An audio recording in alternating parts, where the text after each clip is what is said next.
yang saya sayangkan saat ini kelihatannya hanya dari YouTube, kadang-kadang orang tuanya, oh anakku sudah berubah Iya, gitu. Nah, sudah hijrah, sudah gitu hijrah, ya. sudah hijrah, udah Hmm. begini. Nggak taunya ujung-ujungnya nanti dia malah mengkafirkan ibunya. Oh,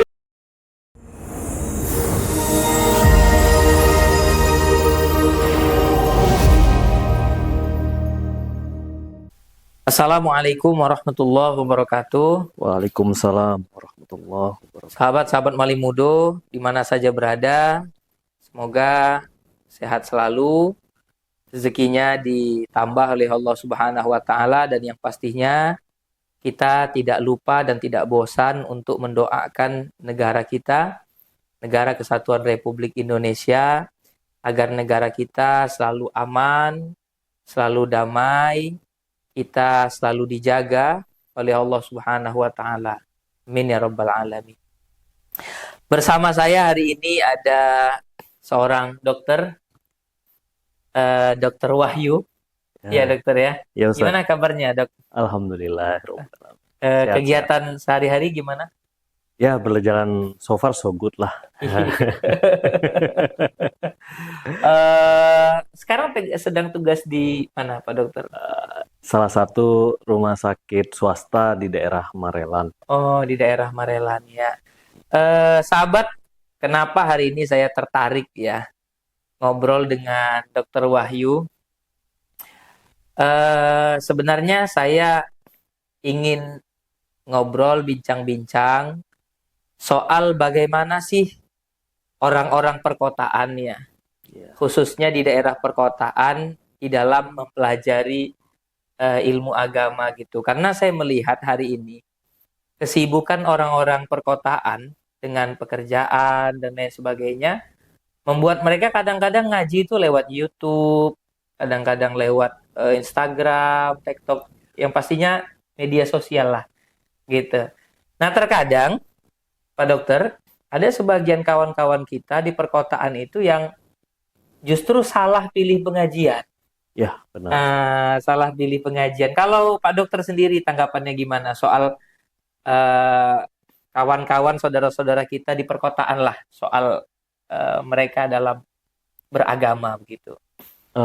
Ini sekedar pengalaman ya, Iya, pengalaman pribadi dari kecil sampai kita tuh kan kalau dulu itu benar-benar ya, kalau ada guru itu kan ada guru ngajinya yang benar iya. gitu kan. Kita datang, Mhm. kemudian kadang-kadang guru ngajinya pun ketemu dia datang dengan naik sepeda ya, dengan Dengan betul-betul ikhlas lah gitu. benar-benar ikhlas ya. Nggak, nggak, artinya tidak ada memasang tarif-tarif gitu ya Iya, Pak Dokter ya. benar Ustaz. Benar ikhlas ya. Nah, terkadang kalau kita datang ngaji ke rumahnya, itu malah Mhm. kita yang disuguhkan makanan Makanan nih. ya. Luar biasa ya. Jadi tidak menentukan tarif itu benar Ustaz Mhm. bilang tadi. Itu di satu sisi ya. Kemudian dari tetap ada walaupun kita pengajian, alhamdulillah orang tua saya selalu selalu itu melihat ngajinya di mana Mhm, gitu. mhm, mhm. Artinya yang saya nilai dari orang tua saya dia akan bertanya, ini sanad keilmuannya dari mana? Oh, Nah, ja- artinya eh, ada ketersambungan iya, keilmuan gitu ya. keilmuan. Mhm. Jadi harus dilihat dari itu kalau dia sanad keilmuannya nggak jelas, itu akan berikutnya akan ditanya lagi, ngajinya tentang apa? Apa saja yang dibicarakan di dalam. Artinya Nah, orang tua benar-benar perhatian. Apa orang tua seorang ustadz juga, Pak enggak, Dokter? kebetulan orang tua dokter juga, Oh, dokter juga. tapi dia eh, di apa namanya angkatan lah, Oh, dokter di dokter di sebuah sebuah angkatan angkatan, ya. angkatan ya. Dulu ABRI ya kalau nggak Abri. salah, TNI. Jadi selalu dia kalau namanya TNI ini selalu cek and recheck. Iya, iya, iya, Nah, iya. terutama ini berhubungan menyimpang nggak dari eh, NKRI gitu ya. Itu Oh itu salah yang paling satunya. penting. Iya, yang paling penting. Ini karena ditakutkan ya pengajian ini dikit-dikit nanti yang lebih sekarang terkenal dikit-dikit arahnya khilafah, mendirikan ini, Iya, ini bahkan Pak Dokter, bahkan isu Palestina itu kan ada sebagian kelompok yang ingin menyeret-nyeret. ya. Ini karena dunia ini belum ada khilafahnya gitu ya. Dan kadang-kadang dipolitisasi tuh Ustaz Iya. untuk cari dana ya. Iya, karena kemarin yang saya dengar, kedutaan Palestina itu menyatakan sampai sekarang kami tidak pernah menerima bantuan dari LSMK atau dari Hmm. organisasi-organisasi yang katanya sering menggalang dana itu gitu. Dan saya berharap memang negara hadir lah kalau bisa kan Ya, terhadap hal ini, artinya ini setuju Ustaz. ditertibkan gitu. Ya. Nah, kemudian Pak Dokter?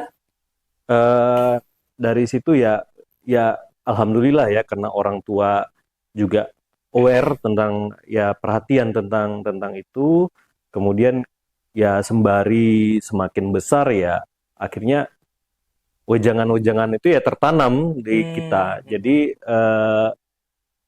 walaupun kita lihat YouTube pengajian, apalagi sekarang dengan kesibukan kerja gitu Iya, kan, akhirnya ya emang benar kita mencari untuk siraman rohani itu ya dari media sosial. Itu nggak bisa kita pungkiri lagi. Tetapi kita emang harusnya punya dasar Iya, sehingga kita bisa menilai yang mana menilai yang yang mana. harus kita tonton dan mana yang harus kita tinggalkan Iya, gitu. benar Ustaz. Dan itu harusnya terbina dari yang saya sayangkan saat ini, kelihatannya hanya dari YouTube. Kadang-kadang orang tuanya, oh anakku sudah berubah gitu. Iya, Nah, sudah hijrah sudah gitu hijrah, ya. sudah hijrah, udah begini. Nggak taunya ujung-ujungnya nanti dia malah mengkafirkan ibunya. Oh iya, Itu ya. karena memang Eh, ya sebagian dari video-video YouTube ini kan mm, ada dai-dai yang dia memang pengajiannya itu jika berbeda kemudian mengkafirkan gitu. ya, Memang saya melihat juga ada yang begitu. Dan banyak memang dari perkotaan yang akhirnya terjerumus dengan pengajian-pengajian seperti ini gitu, Pak Dokter. ya. Kalau tanggapan Pak Dokter sendiri kira-kira tentang kelompok-kelompok yang ya gemar mengkafirkan gitu, atau sekarang ini ada istilah bid'ah membid'ahkan begitu ya, atau kelompok-kelompok khilafah tadi lah. Kira-kira Pak Dokter selama bergulat di dunia kedokteran gitu, Ya. ada nggak menerima pasien yang arahnya ke situ gitu kira-kira? Ada Ustaz, Ah, satu kasus saya mm, bisa cerita ya. Seorang ibu rumah tangga, ya, dia sudah berobat kemana-mana. Bahkan sudah dikategorikan dia sampai berobat ke dokter spesialis jiwa. sampai pernah. Sampai pernah. Malah yang terkenal lagi di Medan. Wah, Sudah obat segala macam, obat mahal, obat segala macam. dukun udah pernah dukun belum? Itu saya kurang tahu. Biasanya kalau Biasanya yang ngikut itu. modelnya begitu nggak akan ke dukun gitu ya. Kemudian eh, kita gali, ternyata eh, tanya sama yang bawanya juga gitu kan, Sama kadang-kadang keluarganya. ya sama keluarganya, biasa kan sama keluarga ya Ustadz ya. Mhm. Eh, keluarganya mengatakan bahwasannya si ibu ini sudah menutup diri dok. Hmm. Jadi kalau ketawa itu haram, Oh, kalau berkumpul itu haram, ya dengan yang ya kalau kumpul-kumpul ada yang bukan mahramnya itu haram, haram gitu. Walaupun langsung rame-rame. iya rame-rame dan ketawa-ketawa itu Haram. dilarang, ketawa itu haram. Oh iya iya iya. Nah sampai saat itu dan saya tanya itu background ustadznya gimana ya, dan si keluarga bercerita backgroundnya malah ustadznya itu istilahnya orang Medan mantan orang begajul ya Ustadz ya. Hanya dengar-dengar dari YouTube, dari dengar-dengar YouTube terus mulai pakai jubah, pakai sorban. Ya, itu yang istilah dokter tadi ya, yang tidak bersanad gitu ya. Sudah seperti Ustadz beneran, Iya. malah bergurunya ke situ. Dan kita juga nggak tahu itu bagaimana sanad keilmuannya. Sanadnya YouTube. Sanadnya YouTube.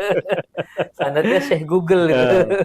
Itu yang saya lihat ya. Oh, jadi dan kemudian mungkin ya paham-paham ini kan asalnya mungkin bukanlah dari budaya kita ya. Iya. Nah, ketika berhadapan faham ini, salah satu pasien saya tadi ya Ustadz ya, mengikuti faham ini, sementara eh, istilahnya budaya kita Indonesia ini kan berbeda. Nah, Artinya kita punya budaya yang berbeda dengan budaya di Arab budaya misalnya. di Arab Iya. misalnya, mungkin itu diambil dari apa ya, dari Arab atau apa Iya. ya, faham-faham seperti itu.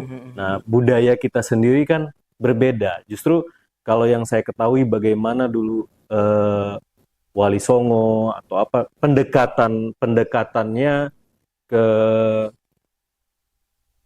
rakyat kita, ke budaya kita kan pendekatannya melalui budaya, Ya, jadi menguatkan menguatkan. budaya sebagai alat Ya, dan untuk saya juga dakwah itu. pernah dengar ya, malah kuatnya Islam yang mengarah ke timur ke kita ini, yaitu karena melalui pendekatan budaya, Budaya. pemikiran, misalnya Iya. Ghazul Fikri gitu.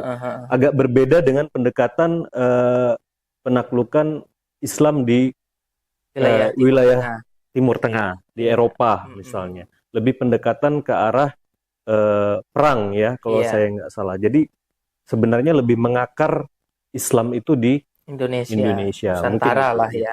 Jadi Benar. jadi saya lihat perbedaan budaya ini yang mengakibatkan sepertinya ada kontradiktif ya Ustadz ya, di hatinya agar berbeda. Akhirnya dia Si mulai, pasien tadi. iya, akhirnya dia mulai mengasingkan diri dan mungkin nggak berterima di jiwanya. Iya. Mulailah akan ada, kalau jiwa kita sudah Memberontak. jiwa kita udah nggak tenang, penyakit itu pasti akan muncul. Iya, benar. Apa aja datang. Benar ya, namanya mungkin kita biasa riang gembira, tertawa gitu. Apalagi ngajinya orang NU itu kan, iya, biasanya kan riang gembira, penuh dengan tertawa gitu ya, teriakan. Iya. Itu ngaruh nggak sih sebenarnya dengan kejiwaan orang yang jarang tawa gitu? Ya, jelas pengaruh, Ustaz. Itu akan mempengaruhi hormon-hormon tubuhnya ya. Iya. Itu akan mengakibatkan ya, istilahnya kalau di dunia medis ada namanya penyakit psikosomatik. Psikosomatik. Jadi psiko itu dari kejiwaan, somatik itu tubuh. Jadi dari jiwanya akan mempengaruhi ke tubuhnya. Kadang-kadang yang dia bilang jantungnya berdebar-debar lah, kemudian kadang-kadang mulai itu dengan kontradiktif di hatinya, salah satunya jantungnya berdebar-debar. Mulai dia berpikir saya sakit jantung. Ya, padahal berawal dari pemikiran dia yang kontradiksi dengan kejiwaan dia gitu. Itu yang menyebabkan dia sakit. Terus gimana kemudian Pak Dokter mengarahkan dia? Ya, akhirnya saya katakan itu berbeda pengajian kita dengan kita orang Indonesia itu berbeda. Datanginlah kiai-kiai yang sanadnya jelas, sanad ilmunya, ya terutama jelas kalau di Indonesia ya, kalau nggak NU Muhammadiyah ya Ustadz ya, yang paling tua ya NU yang paling ya. tua NU atau Muhammadiyah yang sudah jelas bagaimana dari awal kebudayaan ya, Islam dan budaya itu nggak bisa dipisahkan. Saling mengakar. Iya. Setelah dokter ngobrol lah dengan dia bahwa sebenarnya ini bukan penyakit. Artinya bukan penyakit yang bisa dibilang jantungkah atau apa gitu ya, karena berobat kemanapun udah nggak sembuh begitu ya. Setelah dokter sampaikan bahwa ini sebenarnya urusan jiwa ini sebenarnya, gitu ya. Karena mungkin pengajiannya bilang tapi hatinya menolak, mungkin itu ya. Jadi setelah itu ada dengar kabar nggak kira-kira dengan? Ya paling setelah itu dia datang berikutnya 1 atau 2 kali pengobatan berikutnya sudah orangnya ternyata ceria, mudah ngobrol, mudah ketawa, lepas ya. Berarti mungkin bisa saya simpulkan gitu ya.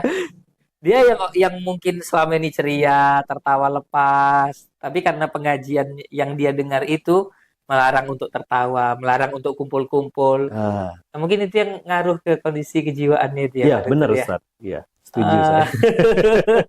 Jadi sahabat Malimudo sekalian, kalau dari penjelasan Dr. Wahyu ya, saya ingin menyimpulkan bahwa ternyata pengajian itu juga bisa mempengaruhi kondisi kejiwaan seseorang ternyata. Jelas. Gitu. Jadi kelompok yang senang mengharamkan, sedikit-sedikit haram. Ya, kita seneng-seneng kalau kok diharamin gitu ya. Padahal agama ini hadir membawa kegembiraan begitu. Terus senang mengkafirkan, senang membid'ahkan, hmm, orang ketawa dibilang haram gitu ya. Ternyata mempengaruhi kondisi kejiwaan dan bisa menjadikan seseorang itu apa namanya jadi sakit gitu ya. Iya, bisa Ustaz. Iya, terbukti sampai ke dokter jiwa, sampai profesor-profesor tentang sakit lambungnya sudah Hmm. didatangin di kota Medan ini yang Iya, dia terkena. mungkin yang nyangka mungkin dia itu lambung gitu Iya. ya. Biasa Eh, itu kan kenanya jantung, larinya lambung, larinya ke suka mual-mual. Dia hmm, bilang lah lambungnya, kadang jantungnya, diobati macam-macam. nggak baik Nggak juga, baik juga. jantungnya begitu juga, diobatin Hmm. ternyata nggak ada penyakit jantungnya Hmm. gitu ya. Iya, sampai ke dokter jiwa malah dikasih obat-obat, istilahnya obat-obat jiwa ya. Oh, penenang Obat gitu. penenang lebih parah lagi. Iya. Tapi akar masalahnya nggak dapet, ternyata itu. Ternyata akar masalahnya dia salah pengajian, sahabat sekalian. Jadi dari sini saya ingin menyampaikan kepada sahabat Malim Mudo ya pinter-pinter lah cari pengajian. Tapi saya yakin kalau sahabat-sahabat Malim Mudo ini udah pinter bener semua, udah ngajinya udah bener lah. Ya paling ada beberapa haters lah. Terakhir nih, Pak Dokter, eh saya ini kita di Medan ya, Sumatera Utara. Saya itu yang saya resahkan itu masalah politisasi agama. Itu selalu menjadi keresahan saya. Dan dulu pun kenapa saya itu datang ke pengajiannya Sugi Nur ya, Pak Sugi itu karena saya resah dengan itu.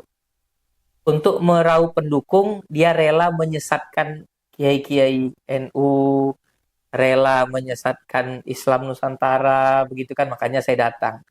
Dan sahabat Mulim Mudo sekalian perlu ketahui bahwa Pak Dokter juga kenal saya itu karena Viral. viralnya video dengan itu tadi Saya dengan kirain Ustadznya udah bakal mati. jadi beliau menyangka waduh itu mati itu itu dikeroyok gitu ya. Eh, Bagaimana pandangan Pak Dokter Wahyu terhadap sebagian orang lah atau Pak Dokter juga melihat ada saudara atau teman yang juga eh, apa namanya terjerumus dalam politisasi agama.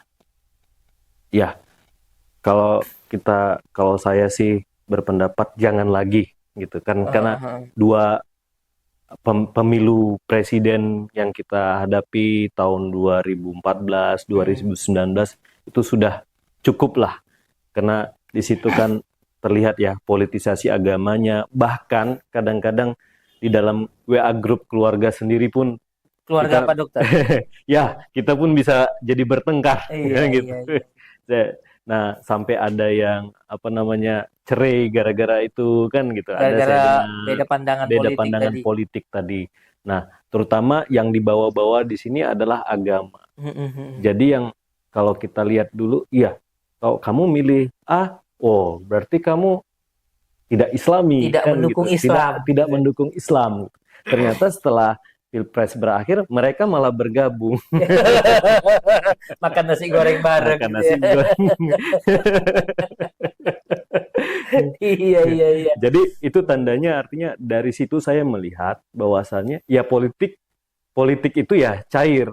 Iya. Arti cair itu ya saya berpendapat ya politik itu kalau masih kita sejalan kita bareng, kalau kita nggak sejalan ya kita nggak bareng kan gitu ya. Walaupun dulunya berbeda pandangan bisa lagi kembali bersama gitu Iya. kan. Sementara kan mempolitisasi agama itu tadi Ustadz, kalau nggak milih ini berarti kamu kafir, kamu nggak Islami, Tidak kamu mendukung tidak Islam. mendukung Islam. Padahal calon-calonnya Islam Islam semua. semua gitu kan. Iya, Nah, iya. itu yang perlu kita sikapi menurut saya. Jadi untuk Pilpres ini 2024 ini akan mungkin mudah-mudahan jangan sampai memanas. Iya. Dan kalau saya lihat kemungkinan 3 calonnya ini semua juga Muslim gitu kan. Yang satu belum pasti, yang belum daftar. Ya artinya yang 3 calon yang menguat ini kan Iya. semua Muslim. Jadi jangan lagi masalah-masalah agama dibawa ditarik-tarik ke dalam politik yang ya anggaplah ini politik, namanya Pilpres ini, anggap ini riang gembira, ini pesta rakyat. Iya.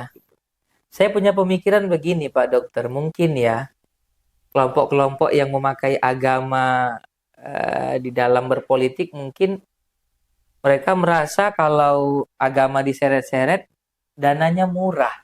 Kira-kira kalau Pak Dokter punya pemikiran yang sama nggak sih? Ya, setuju sih Ustaz. Eh, Karena dengan istilahnya giroh keagamaannya muncul ya, nggak iya perlu kan? bayar, Nggak perlu bayar nggak perlu kumpul bayar gitu kumpul. ya. Jadi apa namanya, bayarnya nanti di surga. Surga Diiming-imingi dengan surga dengan gitu ya. surga. Saya lihat Sementara kan begitu. kalau nggak pakai agama kan itu biayanya nggak Iya. mahal gitu ya. Kos politiknya Kos besar politiknya. gitu ya. Jadi kadang-kadang saya melihat ya saudara-saudara kita ini harusnya bisa berpikir lebih cerdas lah ya. Iya. Eh, 2019 ternyata Pak Jokowi menang, Pak Prabowo tidak rezeki ya. Iya. Tapi toh bisa bersatu kan gitu. Tapi saya melihat sampai sekarang masih ada aja pendukung yang belum bisa move on gitu. Kalau di keluarga atau di inilah perkumpulan Pak Dokter lah gitu kira-kira.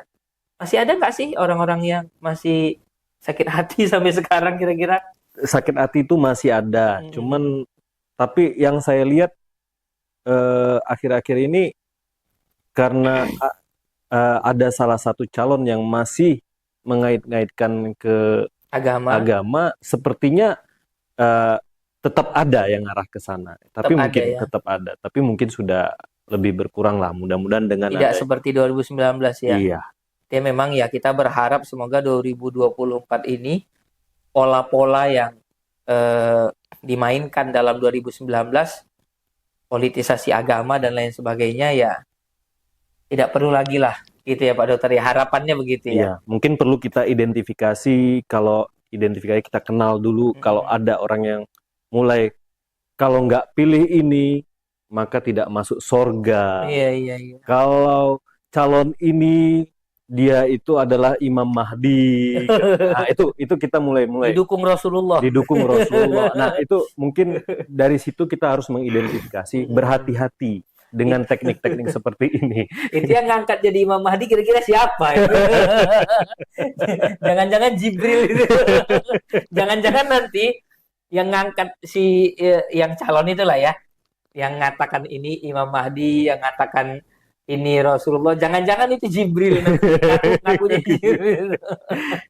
Jadi dari situ kita harus lebih berhati-hati. Ya, lebih bijak, Lebih lebih bijak. berhati-hati.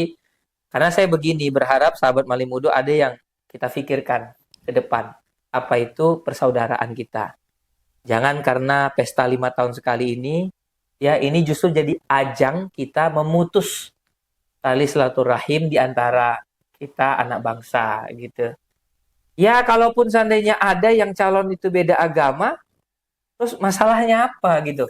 Toh mereka memiliki hak yang sama Hak di yang negara sama. ini kan begitu. Tetapi faktanya memang hari ini semua calon itu Islam. Gitu ya. Ya jadi ngobrol-ngobrol sore ini, saya pengen sih nanti ini saya ngobrol dengan Pak Dokter, mungkin nanti saya akan mewawancarai kawan-kawan kita di pedesaan atau korban-korban politisasi agama 2019 yang dia sudah merasa bahwa ternyata dulu aku salah gitu. Kalau Pak Dokter kan memang dari 2014, 2019 memang tidak terjebak di dalam politisasi agama gitu, karena memang pesannya orang tua dulu mungkin dia cari pengajian yang benar, jangan sampai memecah NKRI gitu kan. Justru kalau saya kok milih A, kan dia misalnya nggak Islami atau padahal Islam kan gitu ya. Oh itu kan kok langsung emang kenapa rupanya?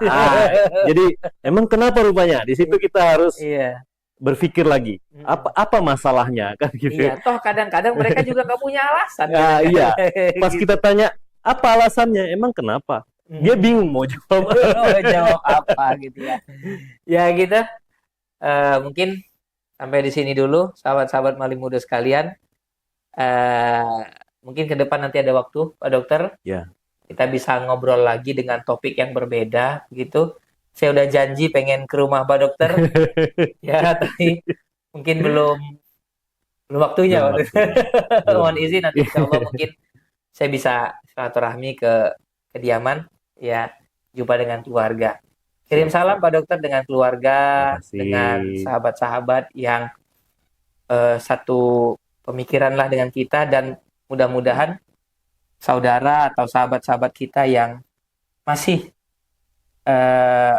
mungkin bisa dibilang sakit hati dengan 2019, ya mudah-mudahan sakit hatinya bisa hilang lah gitu. Itu saja sahabat Mali Muda. Semoga kita semua sehat selalu dan mendapatkan kelapangan rezeki dari Allah Tuhan Yang Maha Esa. Allahul muwaffiq ila aqwamit thoriq. Assalamualaikum warahmatullahi wabarakatuh. Waalaikumsalam warahmatullahi